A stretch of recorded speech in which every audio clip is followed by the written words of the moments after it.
What's up, Reef Builders? Salem Clemens here with another video. It's a brisk Colorado morning, about 18 degrees out, but that does not stop us from covering the news. Chris Kapp, the owner of Aquatic Art, our local fish store here, texted me this morning, and instead of some new coral or fish, he's got some new gear.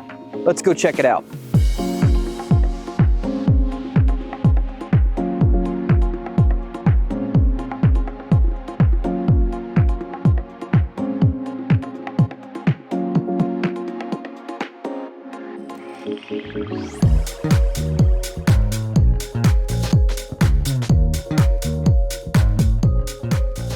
Aqua Illumination has released two new fixtures, the Hydra Edge 68 HD, which is 135 watts, and the Edge 44 HD, which is 95 watts.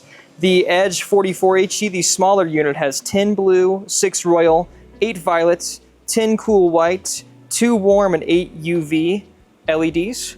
And the larger 68 HD unit has 16 blue, 12 royal, 14 violet, 10 cool white, 2 warm white, and 14 UV LEDs. Now, what's interesting about these fixtures, as we open them up, you'll see fairly sleek design, new fan cover. All of the warmer spectrum LEDs are centered on what they call the solar rings. So the warm and the cool whites are all centralized here. Now, Aqua Illumination claims that this design allows them to have and replicate the shimmer of other larger panel-based models of LEDs. We will evaluate that in the future. We have the fixture itself, a power supply, and an instruction card. Now, there is another innovative portion of this, which we will show next, which is the mounting option. Here's both the units out of the box, everything they come with, warranty card, instructions, larger power supply for the larger unit. The larger unit retails for $699.99, and the smaller for $399.99. At 100% intensity, the 44 HD consumes 89.5 or 90 watts of power. At 50% intensity, it consumes 27 to 29 watts of power. And the baseline power consumption with none of the LEDs active is about 2.3 to 4.6 watts. At 100% intensity of all channels, the 68 HD utilizes 133 watts of power. At 50% intensity, it utilizes 37.5 to 39 watts of power. The baseline power usage with all LEDs off is around 2 to 3.5 watts of power. The ambient background noise in the room is about 59 decibels. We're going to crank the unit to 100% and get the fan running and then measure the sound again. All right, the fan is running. As you can see, the unit's at 100% in all channels. The noise is now about the same. In person, the fan is nearly completely silent. This is 100%. You can hear a noticeable clicking on this unit. I'm assuming that might be a factory error since this unit is completely silent. So this might be an out-of-the-box issue. I'm not sure, but definitely fairly noisy as it begins to ramp up. But again, I'm not sure if this is how the unit is intended to be manufactured, since the larger unit's fan was completely silent, and it seems like the same components. I'm also not sure, this is obviously a snapshot, if these units are ran at 100% for, a prolonged period of time. I'm not sure what programming they have to where the RPMs of the fans might continue to ramp up and it could get louder. But this to the ear was completely silent. This is very noticeable. All right, we've got the smaller unit mounted over the 300-liter Red Sea. One really nifty feature about the mounting on this light is that you've got swivel. Easy to take out of the way if you're trying to clean something, or if you have these on a larger system, you can angle them in, similar to like Reef Bright or any blue bars. We also discovered a really nifty feature. So this is the smaller unit, which was really loud earlier. completely silent now. You can actually take off the fan cover very easily, go wash it under a faucet and clean it. And this fan cover was just on there a little bit too tight from shipping. So if you have that issue, there's the way to fix that problem. This is the standard HMS mount, which retails for $90.99. And then there are two new pieces which come and fit the smaller and larger edges. They both retail for $39.99. So that would, add on an additional about $130 if you want to mount the light with a traditional mount. Otherwise, it is compatible to mount via hanging kit. In this video, we're not going to do any crazy par testing at different heights, etc. That will be saved for the systemic LED review. Instead, this is a good first look. So the standard HMS mount is about 13.5 inches from the water. We're going to run both units at 100% all channels, and then we will give you par on the bottom. This will just give you a baseline idea of what the par could be with a similar sized tank. We're going to use the standard quantum flux apogee par meter because this will be a dry reading, and we will not be doing a reading underwater in this video.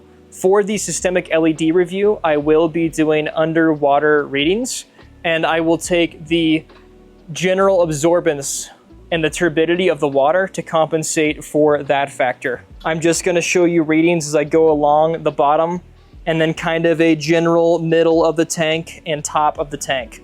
So it's on, you can see back left corner, about 46 par.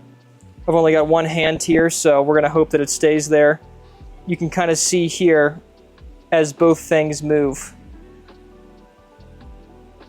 So we're getting near the middle now, middle bottom, we're about 65 par.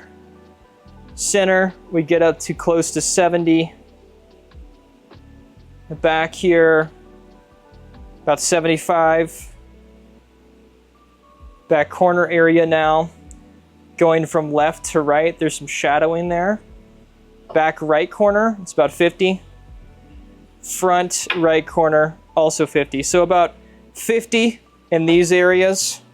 And then in the center here, you get about 75. So roughly halfway up the tank. We're at 114 par.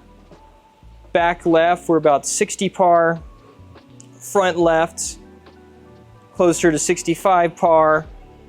Back right, we are at 55 par. The front right is about the same, middle-ish. In the center, we're getting about 150. If we go all the way, I mean, this is like the maximum top you can get with the system right below the overflow box. We're hitting 170 right there. We drag it to the middle in about-ish the same area. This is kind of the hot spot directly under the fixture. We're getting about 275 to 280. The back left corner, we're hitting about 50 still. So because of the shadowing it looks like and lack of spread for the smaller fixture, it's always going to be about 50 in the corners. And yeah, 75 on bottom to 150.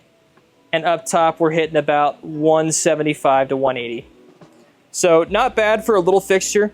You can definitely do some LPS and softies. This tank is also likely oversized for this fixture, at least if you're trying to do SPS. But again, you could reasonably light kind of a 2x3 area if you want to do a lower light reef, even with the less expensive fixture. So fairly okay spread, at least from this new panel design. I think it's definitely a step in the right direction from the old puck-based Hydras here.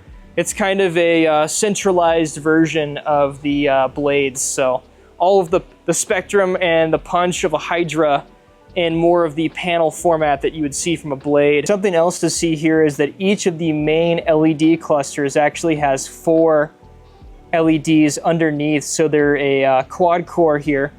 I can't tell if there is a centralized lens underneath each of them or if this is just one large lens plate. I would need to take it apart in order to do that. So in the future, in the LED review, we will be doing that. We'll take everything apart. I don't want to void Chris's warranty on his new stock, so. Pretty simple to install the new swivel mounts. You put in these 2 screws, tighten them about halfway, and then put that piece on, and it acts as a faceplate. Slide it in, and then you go in with an Allen wrench and you tighten those screws down to hold it to the HMS mount. All right, here is the larger unit on the same size tank. We will start in the middle. We're already hitting about 100 par. I'll film this the same way. This is now center. Again, about 100 par. Center front, about 90. Front left corner, about 75. Back left corner, about 70. Back right corner, about 70. Front right corner, about 75. Now, middle of the tank, middle back, we're about 180. The center right under the fixture, about 180 as well. And the front, we get down to about 150. Front left corner, we're at 90. Back left corner, also at 90. Back right corner, 90. And the front right corner is about 80. Now going to the very top under the overflow box in the back center, we're at about 275 to 280. In the center, right under the fixture, about 350. Center front, getting about 300. Back left corner at the top, about 75. Front left corner, getting about 70. Back right corner, 70, 80. And the front right corner, we're getting about 70 as well. So, you know, much more powerful fixture here, getting better spread. In the center, you know, for reference again, we're 110. In the center, we're getting about 230. Up top, we're getting about 350. So this, at least up top, could be pretty suitable for SPS. Again, maybe a shallower system if you're really wanting to do SPS dominant. Kind of the same thing as if you played with the Hydras, you know. This is definitely suited for a mixed reef unless you have a adequately shallow tank or multiple fixtures. In terms of first impressions, though, the actual fixture itself is very sleek aesthetically. It's a nice matte black, very thin. The panel look is attractive. It's got the very easily accessible button up here. And again, the functionality of being able to take off the fan with just the rubber feet is actually a really welcome feature. And the swivel bracket is also a pretty cool design.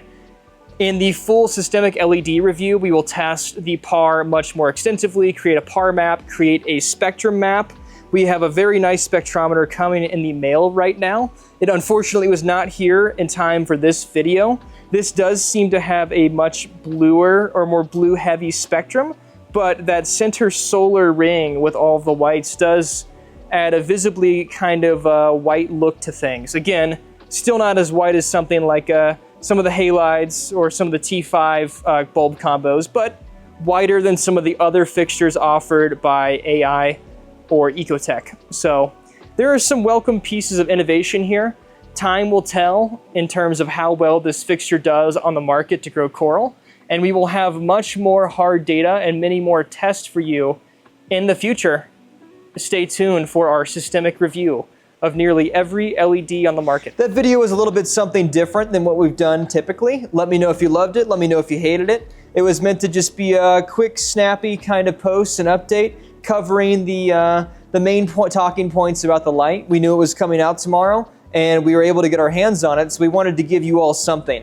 In the future, as we get some more equipment, the studio gets redone here, these types of videos will be a lot cleaner, and we can do it with a lot more products. We do have a very nice flame spectrometer coming, which will allow us to look at the spectral output of all of these different lights. And we will have our systemic LED review coming soon once we can remodel this place completely. That'll give you the PAR, the spectrum, the breakdown of cost. We'll take the lights apart, look at the heat sinks, look at the design of the lenses. We'll give you all the data, and then you can decide what you think about the lights. I think that this light had some features that I do enjoy. I think that there's the ease of accessibility of cleaning the fan cover, which I liked a lot. I also like the swivel mount idea. It's to be seen how this light will perform, what the spectrum looks like, if there's any long-term issues with design or any potential flaws that people may not know about. But as of now, it seems like a very sleek looking fixture which has some features that I wish many other lights had. I would not at all be disappointed if every light that came out had a similar design for the fan cover, or were, you know, as sleek looking as that, or had the swivel mount.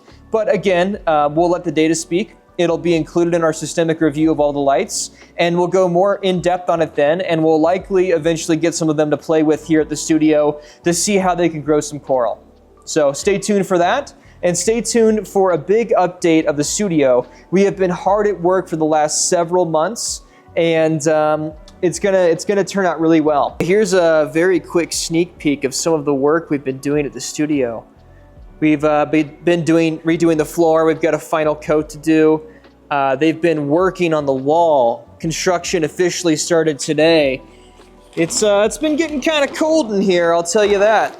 But they're putting up a temporary wall and some scaffolding to do some support. They're going to take out this wall, then do the outside, then the inside, and then repaint it. At that point, I decided not to do the final coat because yeah. At that point, we'll, you know, fill up the rest of the cracks, put another coat of paint on the floor, and then we will seal the floor. There's reference right there. We had the modes sitting right here we had to move. There's what the old floor looks like versus the new. We'll fill that crack too. And then it's going to be a brand new studio, and I can't wait to show you guys some of the tanks I've got and some of the things we've got cooking here. So stay tuned. We're going to have lots of new content. We have a new studio space where we're filming all the content, and we're going to have a lot of experiments and tank builds. If you want more details on the light, check out the link below. I posted the article I wrote breaking down as much information as I've been given, so you can get a really good first look and impression of what this fixture holds.